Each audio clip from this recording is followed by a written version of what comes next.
नमस्कार दोस्तों, मैं अंकुर उपाध्याय स्वागत करता हूं आप सभी का एक बार फिर से अपनी नई वीडियो में। फ्राइडे के बड़ी गिरावट के बाद क्या कल भी होगी गिरावट? दोस्तों, संकेत तो सारे ऐसे आ रहे हैं कि बाजार ऊपर जाने के चांसेस कम है। नीचे जाएगा, कितना जाएगा, ये सारी सोच विचार करने पे मजबूर करती हैं चीजें। ऊपर की बात करी जाए तो पहला लेवल है 23,000, जो कि साइकोलॉजिकली इंपॉर्टेंट हो जाएगा। हालांकि इस समय लेवल्स की मेरे हिसाब से इंपॉर्टेंस बहुत कम हो गई है, क्योंकि एक एक दिन में जब आप 500 पॉइंट्स का मूव दोगे तो इंपॉर्टेंस कहां से बचेगी। बट फिर भी अगर आप देखें तो साइकोलॉजिकली ऊपर में 23,000 पहला ही रेजिस्टेंस बन जाएगा तुरंत, जो कि यहां से मात्र 180 पॉइंट ऊपर है। उसके बाद 23,300 एक ऐसा लेवल है जो पार कर पाना बहुत मुश्किल होगा इस समय। जब तक हम 23,300 पार नहीं करेंगे तब तक के लिए तो टेंशन मुझे क्लियर कट दिखती है। एक बार मैं आप सभी के साथ टेक्निकली भी शेयर करना चाहूंगा। हमारा हाई जो कल का है यानी फ्राइडे का, वो है 23,186 का। तो पहली बात, आप यही पार नहीं कर पाओगे, आप प्रीवियस डे का हाई ही पार नहीं कर पाओगे, जो मेरे को दिख पा रहा है। वहीं अगर मैं बात करूं वेंसडे के हाई की, क्योंकि थर्सडे बाजार बंद था, तो वेंसडे को हाई था 23,465 का। ये पार नहीं होगा वो आपसे जल्दबाजी में। 20 ईएमए की बात करूं तो वो काफी ऊपर है अभी, यहां से करीब 23,733 पे 20 ईएमए प्लेस्ड है। जहां तक रिकवरी रिवर्सल आती है अगर, तो वो केवल और केवल और ज्यादा बेचने के संकेत देती है। बाजार में काफी हैवी फॉल है दोस्तों। जो क्लियर कट पैटर्न बन रहा है वो ये बन रहा है, 3 दिन बड़ी गिरावट होती है, 3 दिन रिकवरी आती है।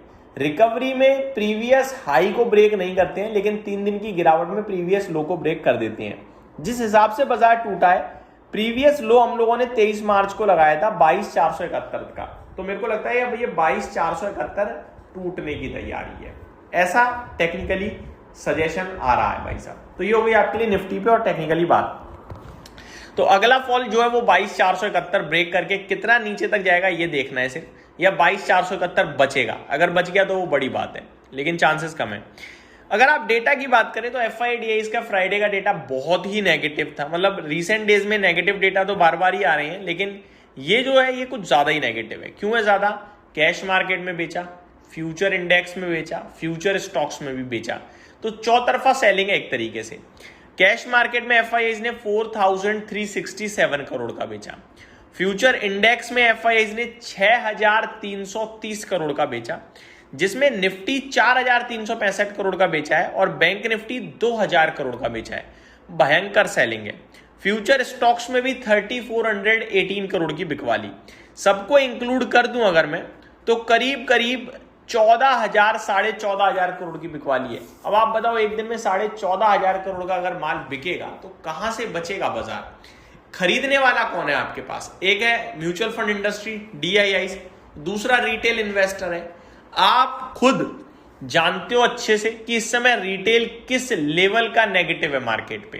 कोई लेने को तैयार नहीं है, सबको बेचना है, लेकिन भाव किसी के पास है नहीं बेचने वाला।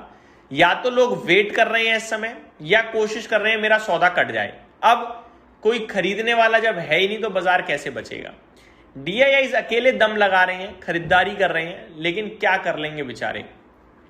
DIIs ने कल भी खरीदा है यानी फ्राइडे को 3,566 करोड़ का, लेकिन आई थिंक वो सफिशिएंट नहीं है बाजार को बचा पाने के लिए। अब आगे बात करते हैं। मैं डेटा पढ़ रहा था दोस्तों, मार्च महीने में 1 लाख करोड़ से ज्यादा का बेच चुका है FII। 1 लाख करोड़ से बहुत बड़ी सेलिंग होती है ये। अब बात करें अगर ग्लोबल मार्केट से गिफ्ट निफ्टी की, तो गिफ्ट निफ्टी से संकेत तो नेगेटिव है, लेकिन ज्यादा नहीं है, मात्र 57 पॉइंट नीचे गिफ्ट निफ्टी दिख रहा है आपको।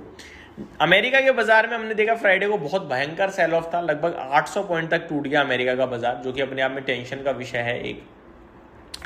अब आते हैं आगे। दोस्तों, कमजोर कितनी है इकोनॉमी इस समय, वो करेंसी बता रही है। रुपया हमारा 95 रुपए के पार निकल गया है $1 के कंपैरिजन में। यानी जो रुपया नवरात्रि के स्टार्टिंग में 93 पे था, वो आज 95 है। नवरात्रि 9 दिन के होते हैं, अभी नवरात्रि खत्म हुए 2 दिन हुए हैं, तो 11 दिन में 2 रुपए हमारा रुपया कमजोर हो चुका है।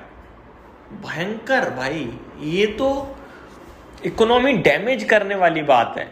ऊपर से कच्चा तेल $112 प्रति बैरल खड़ा है। 2022 के बाद सबसे हाईएस्ट क्लोजिंग है। दो तरफ से मार पड़ रही है, रुपए से प्लस कच्चे तेल से। गैस के प्राइसेस और ऊपर आ गए हैं, और इन सबसे बड़ी बात, ये मामला सॉल्व होते हुए ही नहीं दिख रहा, जिसकी वजह से परेशानी खड़ी हो रही है। कौन सा? यूएस इजराइल ईरान का। कल फ्रेश राउंड ऑफ अटैक हुआ है हौतीज की तरफ से। येमेन के जो हौतीज हैं उन्होंने इजराइल के ऊपर एक अटैक लॉन्च करा है, जो कि ईरान बैक्ड ग्रुप्स हैं। तो अब अगर ये लोग अटैक करने उतर रहे हैं, वो भी 1 महीने बाद, क्लियर कट वॉर एस्केलेट होते हुए दिख रही है। तो भाई साहब चिंता तो है, इसीलिए मेरे को लगता है कि गिरावट के संकेत पूरे हैं। सावधानी रखें और सावधानी बरतें। इस समय मुझे लगता है मार्केट ऐसे माहौल में है जहां पे जितना कम काम किया जाए उतना ज़्यादा अच्छा है। पेन है, पैनिक है, देखेंगे, झेलेंगे, एंड दैट्स इट। यही समाप्त करता हूँ इस वीडियो को। Thank you so much for watching this video. Have a great day guys.